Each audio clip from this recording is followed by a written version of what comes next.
Eh bien, bonjour à tous et bienvenue. Nouvel épisode dans nos mises à jour de MK3 pour passer en version MK3S. Et ce nouvel épisode va être consacré au remplacement des deux supports de moteur Z ainsi que le changement des deux extrémités de l'axe X, l'axe de l'extrudeur. Alors pour ce faire, nous avons imprimé les deux nouveaux supports pour les moteurs Z, les deux extrémités d'axe X. Ils sont en version R3. Je vous mets dans la description le lien vers la page de téléchargement ainsi que le nom des pièces à imprimer. Pour cette modification, nous n'aurons pas besoin de visserie supplémentaire. On va réutiliser tout ce que l'on va démonter.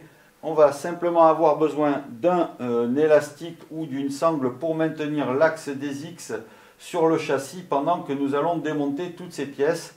Tout simplement parce qu'on ne va pas démonter l'extrudeur et qu'on ne pourra pas extraire l'axe vers le haut. Le fixer pour éviter qu'il tombe avec un élastique. Voilà, hop.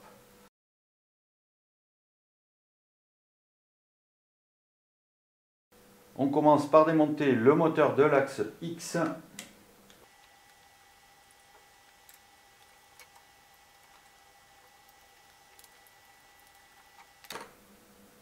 On fait attention à la courroie. Voilà, hop. Voilà, là j'attaque le démontage des deux moteurs.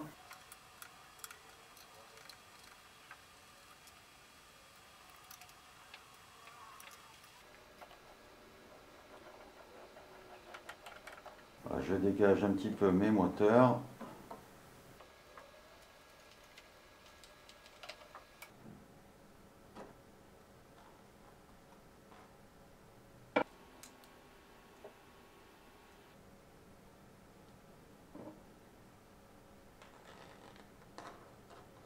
On rentre bien la tige en inox dans le trou à cet effet. On refixe la pièce.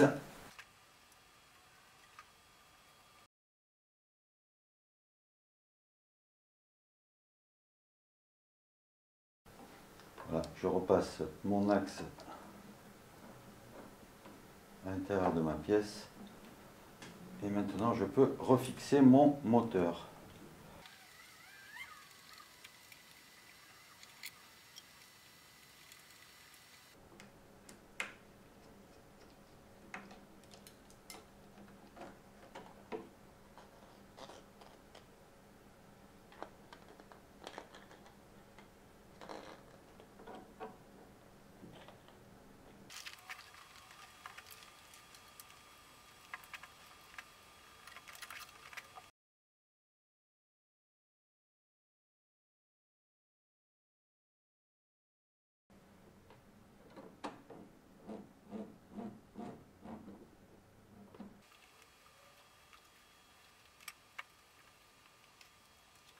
Voilà, les deux supports moteurs Z ont été changés.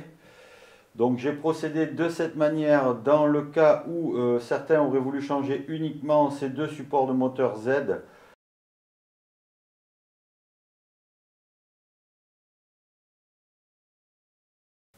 Donc on passe maintenant au remplacement des deux extrémités de l'axe X, de l'axe de l'extrudeur, ici avec nos deux pièces. Je vous rappelle que pour ces deux pièces, il s'agit simplement de renforts qui ont été ajoutés suite à des problèmes de montage. Ils n'étaient pas prévus à l'origine pour améliorer la qualité. Cependant, il semblerait que certaines personnes ont remarqué une meilleure rigidité du cadre grâce aussi à ces pièces-là. Elles sont donc en version R3 et on va attaquer donc par le démontage des embouts en haut.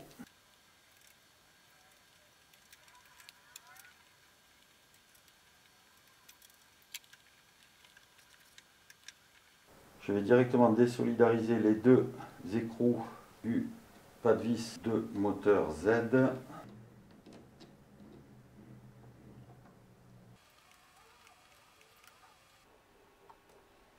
là, je vais sortir les tiges.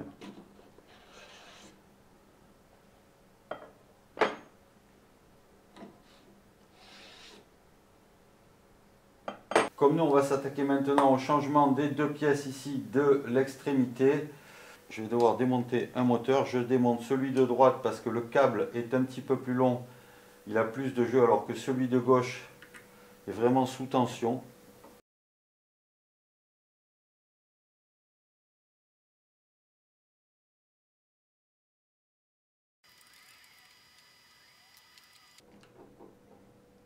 Voilà, donc j'ai ici laissé mon moteur de droite détaché. Voilà, comme ça je peux sortir le châssis. Donc on va sortir les deux pièces. Alors je vous rappelle qu'il n'y a aucune vis de maintien, elles sont simplement rentrées en force. Donc là il va falloir les sortir en force. Faire attention à votre extrudeur.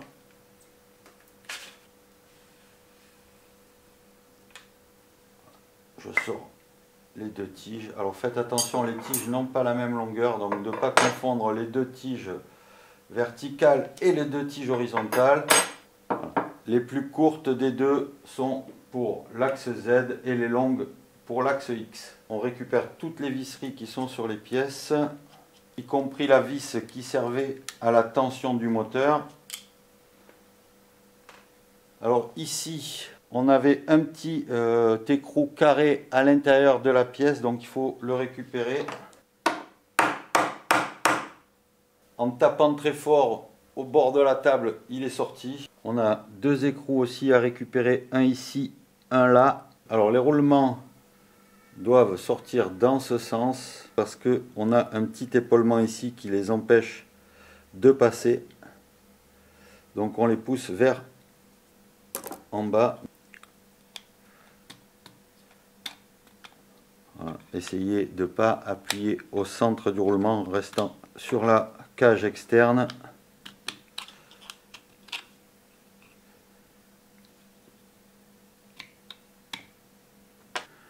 Donc moi, pour ce qui est du petit écrou qui est encastré ici et que je n'arrive pas à sortir, je vais le laisser. J'ai deux écrous de rechange puisque je présume que ce sera la même chose sur l'autre pièce que j'ai pris dans mes pièces de rechange. On va maintenant démonter l'autre côté. Donc là, il faudra pareil enlever la poulie, les deux roulements et récupérer le petit boulon.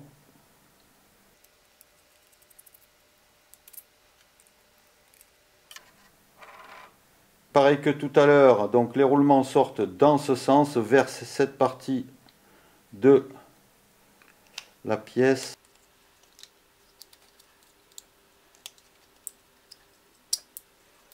Et là pareil, on vient enlever ce petit écrou. On récupère aussi l'écrou qui servait à la poulie et qui lui a un frein de filetage en plastique.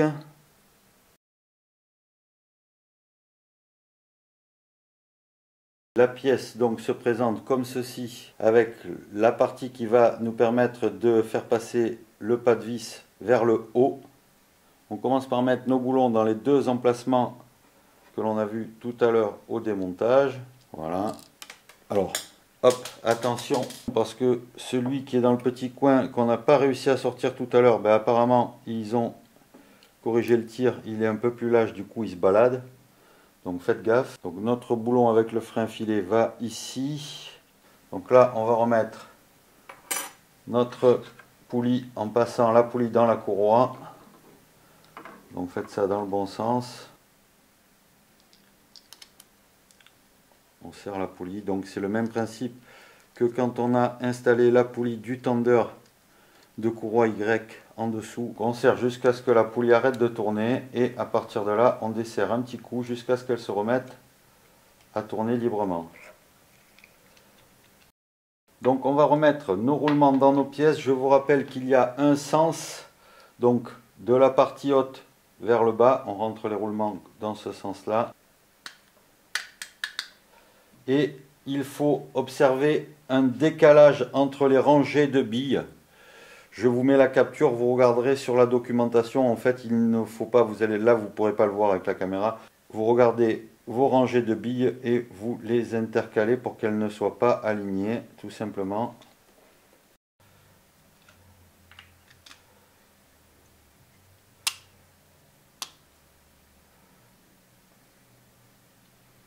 sur la partie de gauche sur laquelle on a le support moteur, on va devoir remettre en place notre petit écrou carré ici qui servira pour le tendeur de courroie. Alors là, pour le coup, il est plus lâche que tout à l'heure, donc faites attention.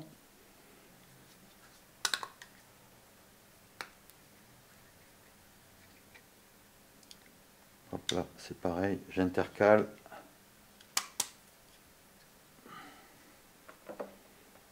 Alors, une fois que vous avez mis vos deux roulements, celui du haut reste à ras. On va devoir descendre aussi celui du bas pour qu'il soit à ras de la pièce en plastique. Donc là, je vais passer un tournevis dans la fente. Je vais attraper le bord du roulement. Voilà. Faire la même chose ici. Et voilà. Donc on va maintenant remettre les tiges de l'axe X en place. Voilà, de chaque côté des pièces, on a une petite fenêtre ici, en bas et en haut. J'espère que vous voyez. De toute façon, je vous mets le lien vers la page de la notice de montage parce que là, c'est important de bien suivre la méthode.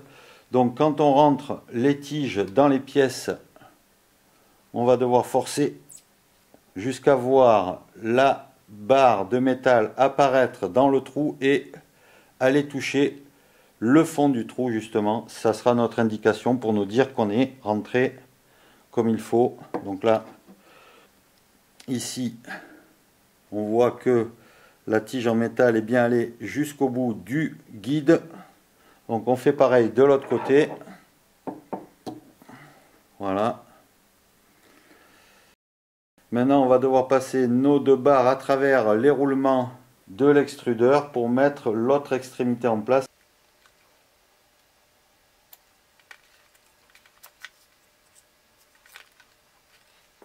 Alors là, pareil, je ne sais pas si vous allez voir parce qu'on est un petit peu plus loin. On a là aussi sur la pièce les deux trous pour nous indiquer la position des tiges métalliques à l'intérieur de la pièce. Donc pour rentrer la pièce de ce côté, c'est un petit peu plus compliqué. On va essayer de l'appuyer sur le sol comme ceci. Voilà. Voilà. On vérifie qu'on a bien atteint des deux côtés le fond de l'ouverture de contrôle. Voilà. On va passer notre axe X donc autour des axes de moteur et on va maintenant fixer le moteur Z que l'on avait laissé en attente.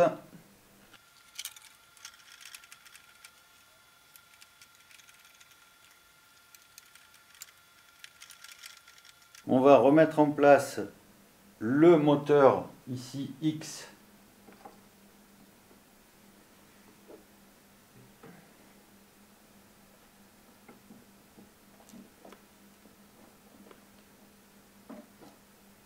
On fait bien attention de mettre le câble vers le bas. Et on va le mettre en place sans le serrer pour l'instant.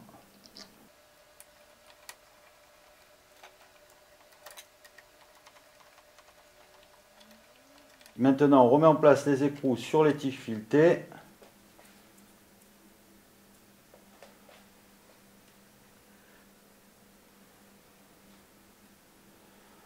Pensez à mettre les deux petits écrous qui ne tenaient pas en place tout à l'heure, là on en a parlé, et qui sont tombés. Du coup là je vais un petit peu galérer, donc si vous y pensez, contrôlez qu'ils sont en place avant de monter votre châssis autour des tiges de moteur Z.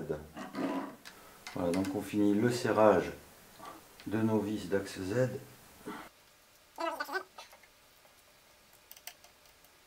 Donc aligner juste à vue pour que ça force pas trop, voilà.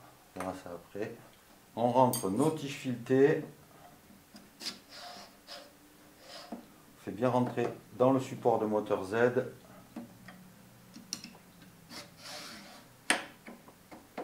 Voilà. Et enfin, on remet en place nos attaches supérieures. Bien rentrer surtout la partie de l'axe de la tige lisse. Voilà. C'est elle qui doit être guidée. Le pas de vis, lui, c'est moins important. Donc on va fixer maintenant les butées d'axe Z.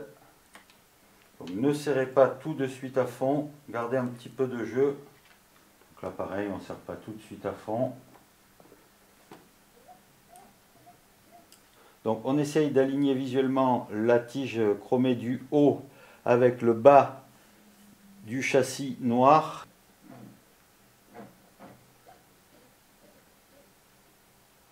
Bien aligné. Et on peut serrer.